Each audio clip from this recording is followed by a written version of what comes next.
is the basis of all independence.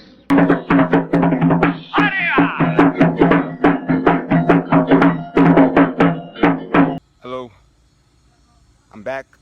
This is Dr. V's Revolution Will Not Be Pesticides, and this video is going to be about the debate on slavery in Africa. Okay, so one of the reasons why I like to do a video like this is because a lot of people don't realize that there's just not one truth, there's just not one fact when it comes to history. When you get to graduate school and you start to study history in depth, you start to realize there's many different perspectives, and there's many different historians that have written on a particular subject. So what you have to end up doing is you have to sift through all the different points of view that there are out there, and then come to your own conclusions based on the information that's presented. Now, sometimes one of the reasons why I want to do this video as well is because sometimes, you know, when you're skimming through the internet or you're talking to people, a lot of people have a very superficial knowledge of certain things that had transpired in history, especially when it comes to African history. And they might get soundbite clips, and they might get little short videos or comments here and there, and they think they're experts all of a sudden on the subject.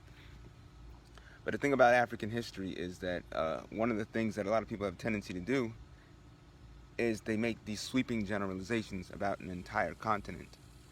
A continent that has 50-something countries today, a continent that has had a history that dates back farther than all continents, a continent that has thousands of languages, various cultures, even hundreds of languages within individual countries. So this is something that I think that is important for us to understand, is that Africa is not one monolith, and that in order to understand the history of African Americans, I think it's also important to understand the complexity of African history as well. Nevertheless, having said that, one of the things that a lot of people have a tendency to do in the West is, in order for them to, and this is something I realized, in order for people sometimes to justify the brutality of chattel enslavement in the Americas, they have a tendency to say things like, well, Africans were enslaving their own people. And because Africans were enslaving their own people so much in Africa, the Europeans just took advantage of something that was already happening.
Now, I get it. It's an understandable argument, and just on the surface itself, it's something that you can just you make a comment like that, and all of a sudden it excuses chattel slavery in America. But on the other hand, I can also understand why some Western-minded people might make these kinds of comments, because they're doing it in defense. They're doing it in defense because sometimes people have a tendency to constantly blame and point fingers towards the Western countries or the Europeans or the white man for being responsible for massive amounts of enslavement going on all over the world. And then in their defense, they point to the fact that they go to the opposite extreme and say, well, Africans were enslaving each other since the beginning, and so people just took advantage of it. I even saw one comment on YouTube that said that they compared it to like a drive-through, and Africa was like McDonald's or something, and they were making the burgers, or they were making the slaves, and they were manufacturing these slaves, and all the Europeans simply did was come to the drive-through and take advantage of something that was already being made. Thank you. How we doing, guys? Bye. Bye, sir. It's okay. Now, that's sounds pretty funny, but the implications of comments like that can get pretty serious, because what people tend to do is then they tend to justify the dehumanization of chattel slavery in the West. So we don't want to have either extreme, all right? There's nuances when it comes to these type of arguments, and this is what this video is about here today. So, the debate on slavery. Now, there's usually two schools of thought, and this is more generally speaking in terms of the debate on slavery. There's two schools of thought. You have the school of thought that believes in the political enslavement, and then you have the school of thought that believes in economic enslavement. So what do I mean by political enslavement? Well, political enslavement would more pertain to the idea that the enslavement of Africa that had been going on since the beginning of time was the result of political institutions that were actually indigenous to Africa. So, for instance, there were political institutions that had always existed in Africa, and these political institutions produced slaves. Now, when the Europeans came around, they took advantage of the abundance of slaves that were already in Africa. And this is where this comes about. So, for instance, Philip Curtin, who was an old historian who'd been writing history of the transatlantic slave trade since the late 1960s, he writes that he believes that the only reason that Africa was chosen as a location to take slaves out of the continent was because there was already a large slave population there. He believes that slaves came as a result of pre-existing political institutions. When the Europeans came and provided guns, the Africans continued what had already been present on the continent. And then they talk about the notion of the predatory state. The predatory state started to prey upon the weaker states, weaker societies in the area. All right, and this produced large slave populations. There was another historian by the name of John Thornton that piggybacked off the ideas of Philip Curtin. And John Thornton says Africans controlled the nature of their interactions with Europe. Slaves had long been used in African societies, that African political systems placed great importance on the legal relationship of slavery for political purposes, and that relatively large numbers of people were likely to be slaves at any one time. All right, this was from John Thornton's book called Africa and the Africans in the Atlantic World. And John Thornton continues by stating that the process of acquisition, transfer, and sale of slaves was under the control of African states and elites. All right, so that's their argument. They're making a political argument. They're saying that political institutions that were indigenous to Africa produced large numbers of slaves, whether it was through warfare, whether it was through debtors, whether it was through whatever it was. These large slave populations had produced a readily available servile slave population that the Europeans simply took advantage of. Sorry about that lawnmower in the background, guys. Now, on the other hand, you had the economic argument. The ones that were making the economic argument are saying that slavery did not exist to the degree or in the manner that we think of it until the Europeans arrived. Now, what they're saying is that what happened was once the Europeans arrived, by offering all of these fancy things and wares and trading options from all over the world, bringing it to the doorstep of the African continent, the Africans started to shift and change the nature of their trade because certain Africans wanted to get rich and wealthy and have material things that started to transform society. So one of the historians that makes this argument is Boubacar Berry. He argues that the transatlantic slave trade with the Europeans contributed to the creation of a more arbitrary and centralized warrior state, that it magnified social conflict and increased violence, and that it led to a loss of population, a decline in productivity, and increased exposure to famine. So Boubacar Berry is arguing that the African societies had transformed. Now there are other historians that make this argument as well, that once the Europeans arrived on the coast, the societies transformed, like Paul Lovejoy. Walter Rodney is another one. Walter Rodney suggests that slavery that can be found on the Upper Guinea coast during the 18th century was not indigenous to the region. That type of slavery came about as a result of the transatlantic slave trade. And then you also have historians like Josephine Corey that pretty much add to this argument. Josephine Corey, for instance, he argues that slavery and serfdom under the socioeconomic conditions of medieval provide better comparative insights for precise and disciplined study of servile institutions in the pre-colonial Africa than the New World comparisons do. So what Josephine Corey is essentially saying is, that you cannot look at the servile institutions that were being practiced in Africa and compare them to the chattel slavery that was being practiced in America. Josephine Corey argues that many of the societies that many scholars argue are slave societies are in fact societies with serfs. Even the centralized or stratified societies, he believes there was not slavery in those societies. He even says that after the arrival of the European, slave societies still did not develop in Africa, and they were still more akin to what we would compare in Europe to the serf societies. So if we're going to come up with a definition of slavery, we need to be consistent across the board. You can't attribute servile societies and servile characteristic type societies in Europe and say that this is serfdom or feudalism, and then in Africa those same societies with those same characteristics call them slavery. Now Josephine Corey gives another number of examples. He talks about the Congo, how they didn't have a word to describe slave in that society. There was also the Songhai society, another stratified centralized society, empire, that still did not have slavery. It was more akin to a society with serf villages. And then the Akan society, like the Ashanti Empire, those societies also practiced rapid integration into society. So even the people that they initially would enslave, they would eventually become incorporated into the society as they would conquer more and more lands around the exterior parts of those societies. And in addition to this, Josephine Corey would also make the argument that the state in itself was actually a protector of slavery. All right? The state itself, because think about this. In what kind of society, when you really think about it, what kind of society would sell their own people into slavery? Now, they would not. This is one of the things where we get where we start to make sweeping generalizations about Africa. We always say Africans enslaved their own people, right?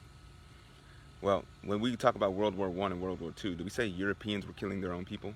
Or do we say the Germans were killing the French? We don't make these kinds of sweeping generalizations and say whites were killing whites or whites were killing each other.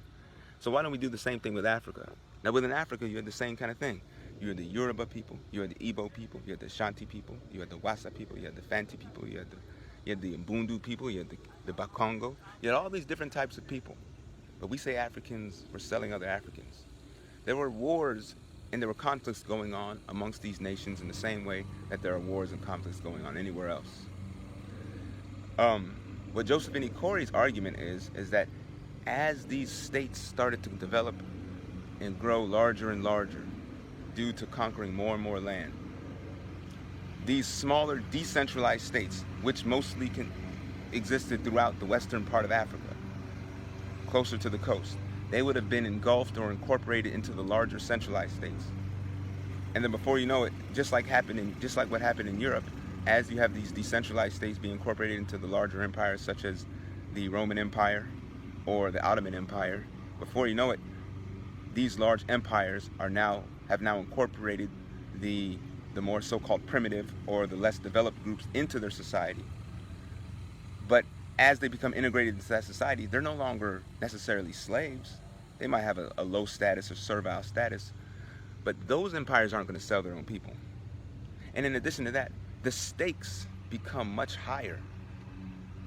If one predatory state is trying to prey upon another state, if all of the small decentralized villages are now incorporated into one large state or another, you're not going to see warfare happening to sell slaves into the Americas, because each one of these smaller populations, village populations of people, is going to be either incorporated into one African large imperial state or another. Now this gets to the point of, what's more important, liberty or security. Now when you belong to a centralized state, yes, you are secure. You're secure from being sold into slavery into the Americas. But how free are you? See, a lot of these West African societies, before the rise of the centralized state as a result of the transatlantic slave trade in the 14, 15, 16, 1700s, a lot of them lived in freer, open societies. They lived in societies what Ife Amajume would call an anti-state society. Some historians refer to it as stateless society. Some of them refer to it as decentralized societies or acephalous societies. But these were societies without a head, societies without large centralized apparatus, state structure. But they were societies structured in a way because were structured this way because they placed more importance on liberty and freedom than they did on security. Like Benjamin Franklin once said, any society that's willing to give up their freedom for security will deserve neither and lose both.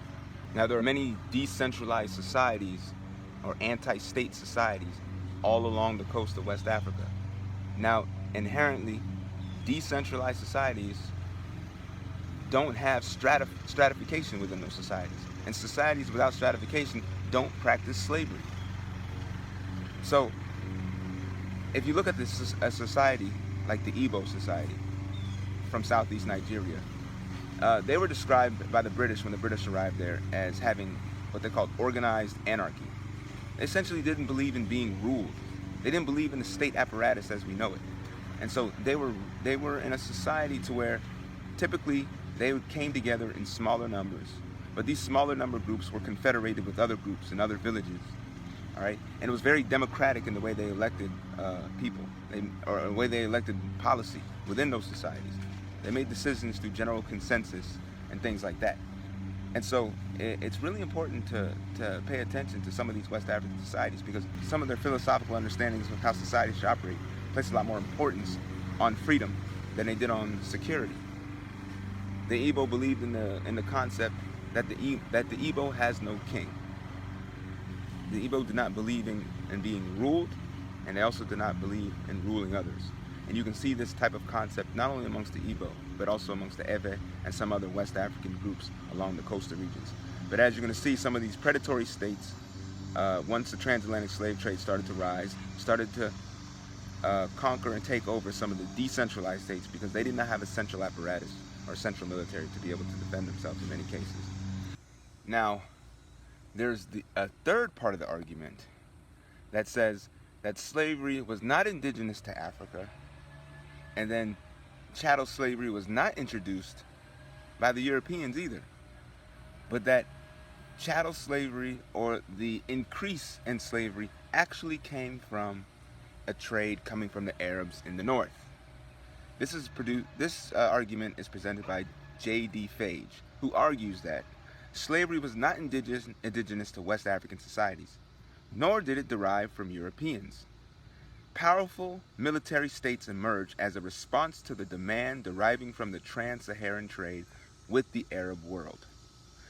So this is where you're talking about your states like the Ghana Empire, which existed between roughly 400 to the year 1200, the Mali Empire, which was roughly the year 1200 to 1600s, and then the Songhai Empire, right around the mid-1300s until about 1591, until the Moroccan invasion from the north. These Sahelian empires that existed in the interior of Africa, in what is present-day Mali, Senegal, somewhat Gambia, and even into the region near Niger, these empires were directly connected to a trans-Saharan trade. And as a result of this trans-Saharan trade, once trade starts to develop in large numbers, populations move to certain areas. And when populations move to certain areas, this is when the people around there, the state, needs to generate production in order to keep up with trade. In order to generate with production to keep up with trade, this is what would start to produce a more, I guess, if you will, servile population, hierarchical society. All right, similar to the ones that we know today. But remember, Africa is not one monolith. So there's still decentralized societies as these Sahelian empires are developing all along the interior of Africa in the Middle Ages. During this time, in the forested regions of Africa, in West Africa, in the Senegambia region, in the Gold Coast, in the Bida Benin and the Bida Biafra, you still had a lot of decentralized societies, or what they call acephalous societies, societies without a head. So this is one you need to take into consideration. And these more decentralized societies, or anti-state societies, were, in fact, more egalitarian. So, egalitarian societies are less likely to have slavery, but the more hierarchical societies are more likely to have slavery, or something akin to slavery, or according to Joseph and Corey, serf-type societies. So what do you guys think? You guys think that slavery was indigenous to Africa? Or do you think that the institution of slavery was imposed upon the Africans due to the trade that had developed? Or do you guys think the argument might be somewhere in the middle? Or do you guys think that certain African societies probably did, other African societies probably did not? Alright? You guys tell me what you think. Remember, the revolution will not be pesticides. Land is the basis of all independence.